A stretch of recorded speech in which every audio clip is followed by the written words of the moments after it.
Hi there. Thanks so much, Pam. Um, my name is Tracy Heberlin. I'm a neonatal nurse practitioner, recently retired, so one of those no longer at one of the sites. And my journey with antibiotic stewardship began in 2015 while I was the chair-elect for the Colorado Perinatal Care Council. At the time, the Vermont Oxford Network and the CDC invited states to enroll hospitals to participate at a discount in their Choosing Antibiotics Wisely quality initiative. And during this time, the SRC was just developed and was undergoing further validation as a sepsis probability tool. Next slide.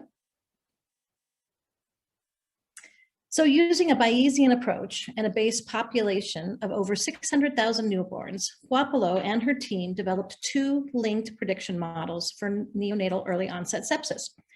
The first model establishes a newborn's prior probability of EOS based on gestational age, highest maternal antepartum temperature, GBS carriage status, duration of rupture of membranes, and the nature and timing of intrapartum antibiotic administration.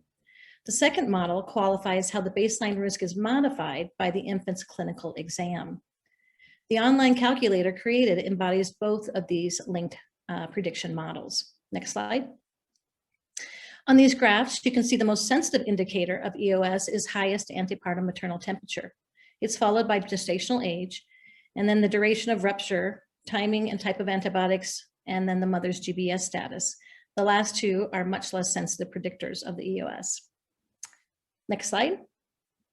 So benefits of the sepsis risk calculator. It positively impacts the future health of newborns and future effectiveness of antibiotics. It improves mother-infant experiences. It uses sensitive indicators to reduce unnecessary antibiotic exposure and increase care consistency. It eliminates the need for subjective use of less sensitive and specific screening tools for decision-making, like CBCs and CRPs. And it reinforces that well-appearing babies have a high probability of being well. Next slide. So the who, what, where, whens, and whys. Let's start with the why.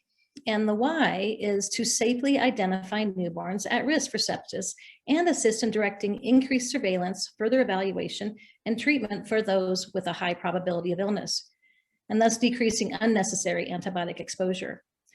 We're going to perform it at once by about 2 hours of life, ideally early in transition as the data points become known.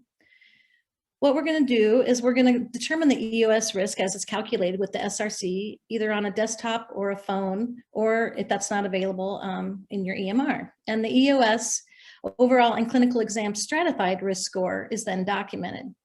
Risk and care needs are communicated with providers and staff for babies needing enhanced surveillance, screening, and or further care. Where we're going to do it, we're going to be doing it in the LDR or the operating room during transition and following birth for the earliest risk determination. And who? It's going to be the newborn birth attendant or the transition nurse completing the SRC. And they're going to complete it on all inborn neonates who are delivered at 35 weeks and greater. And they're going to be using the CDC national EOS incidence of 0.5 thousand per thousand live births. Next slide. Okay. So here we are with the calculator. This is the view that you would see when you pull it up on a desktop. And the calculator has 6 details that you need to resolve. The very first one is the baseline incidence. And we recommend using the CDC incidence of 0.5 per thousand live births, as most newborn care units do not have an adequate volume of EOS to determine their own incidence. Next, we're going to input the data points for gestational age, including the days, the highest maternal temp up to 1 hour after delivery in Fahrenheit or centigrade, the rupture of membrane duration, which you can round up or use decimal points for partial hours, the GBS status, and finally, intrapartum antibiotics, if any. You'll see there's blue bubbles on the left next to each of the variables, and that's kind of a hover and discover that you can click on for more information about that data point. Once the data is inputted and completed, you click on the blue tab to calculate. It's on the right on the web page and below you on the phone if you're on a phone app. It will give you the overall risk and then the risk after clinical exam. So note that the recommendations and vital signs are color-coded. These colors go along with the sepsis risk. So green, an early onset risk of less than 1 per thousand live births, indicates low risk in routine care. Yellow, is a risk of 1 to 3 per 1,000 live births, is cautionary and may recommend blood culture and enhanced vital signs. Red is greater than 3 per 1,000 live births, and it's a high probability for sepsis and suggests or recommends empiric antibiotics, NICU care, depending on the clinical situation. Some institutions have staff document the risk and treatment recommendations based on color. To make sure you apply the equivocal and clinical illnesses consistently, we're going to click on a classification for clinical presentation to review exam findings for the well-appearing equivocal or clinical illness. And you'll notice that that's right below the red of the empiric antibiotics. So let's go to the next slide.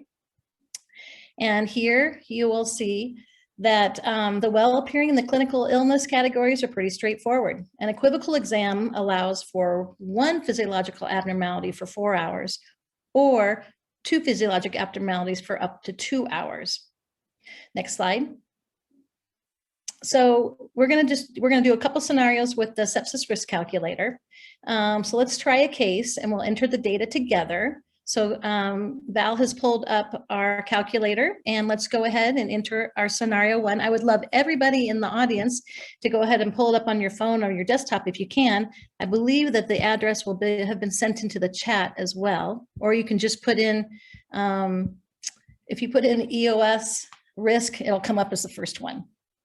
So now that we're on scenario 1, we've got a 25-year-old who presents in active labor. Let's got the CDC incidence of the 0.5. We're 39 and 0, max temp of 98.5, rupture of 5 hours. GPS is negative, and there's no intrapartum antibiotics. And we'll go to the next slide, and you can scroll down too, so that you'll see here, both the well-appearing and the equivocal are in green. That's routine care. The clinically ill has a strongly consider, but does not recommend antibiotics, as there really are no risk factors in this case. This is where mode of delivery or other maternal factors could influence your decision to wait on antibiotics. Maybe this was an induction for PIH on magnesium or a scheduled cesarean without labor for an IDM. Whenever a baby is clinically ill appearing, antibiotics are always strongly considered, if not firmly recommended. So Val, we're going to go ahead and play with the calculator, and we're going to adjust temperatures and see how a fever adjusts the probability in a term GBS negative mother. So let's go to 100.4. And then we'll go ahead and calculate. And then you'll see that 100.4, an overall EOS risk is 0.52 and the well is 0.21. However, it does shift the equivocal to yellow, because it's in between 1 and 3. So it's at 2.58, and it recommends heightened surveillance and blood culture, but no antibiotics. If we roll back up and put in 101, you'll see that both the overall early onset scores and the well are still below 1, but it shifts the equivocal to red, where empiric antibiotics are recommended. If we were to go up to 102, and calculate that one, you'll see that the overall score goes up to 2.07 and per 1,000 live births. The well is still below 1, the well appearing, it's at 0.85, but this shift of the well appearing goes into yellow, but we're going to do some heightened surveillance on that. Where was I on this? I wanted to show you that if we go up to 100, it takes us to get to 103.5. Oh, I'm sorry. Before you do that, scroll back down. My point was on here that, and go up just a little bit, that our indications, clinical recommendations are based on, in the well appearing, are based on the overall risk score, because it's between 1 and 3, even though the well appearing is less than 1. So I wanted to point that out there. Now let's go back up and do the 103.5. And that's what it took to actually get a well appearing to have empiric antibiotics. But that temperature just shows you how much you can drive the calculator there. Okay, let's try one more. I think we got time for one more. Scenario number 2, we're in that 0.5 per 1,000. We've got 36 and 3 and a max temp of 100.2, rupture of 5, GBS unknown, and the mother given amp every 4 hours for 12 hours. Let's go down and calculate. And I'm curious how many people actually got the 0.31. If you actually got 0.36, you would be correct, because you would have selected GBS specific rather than the broad spectrum antibiotics, greater than 4 hours. So when we change to GBS specific to greater than 2 hours, which our Val can go back up and do that, the overall risk does go up slightly to 0.36 in this case, but the recommendations remain the same. So let's say this mother did not receive antibiotics. Val, can you change that to no antibiotics, please?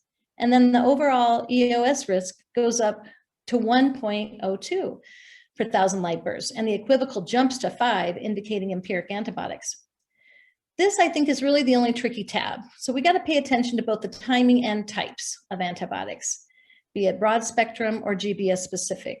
And as Pam had mentioned earlier, there is a frequently asked question link on the calculator that will help with up-to-date information on what interpartum antibiotics that are used for prophylaxis are GBS specific or not. Okay, next slide. Oh wait, back on this one, just goes to show you that well appearing at 0.42, well appearing infants, even in this case of late preterm, unknown GBS status and no antibiotics, the baby's risks remain low at 0.42 per 1,000 live births. Next slide, my final slide. The SRC is a validated tool that allows us to use sensitive EOS neonatal sepsis indicators together as an objective lens to look through when making the decision to administer antibiotics to newborns. And because it gives us a value for the probability of sepsis to base our antibiotic administration on, we no longer have to say to parents of well-appearing babies, which over the years, I've said it many times, that we don't know whether your newborn is infected or going to be infected. So we are going to look for infection and start antibiotics until we can prove otherwise. And I haven't had to say that since the calculator, because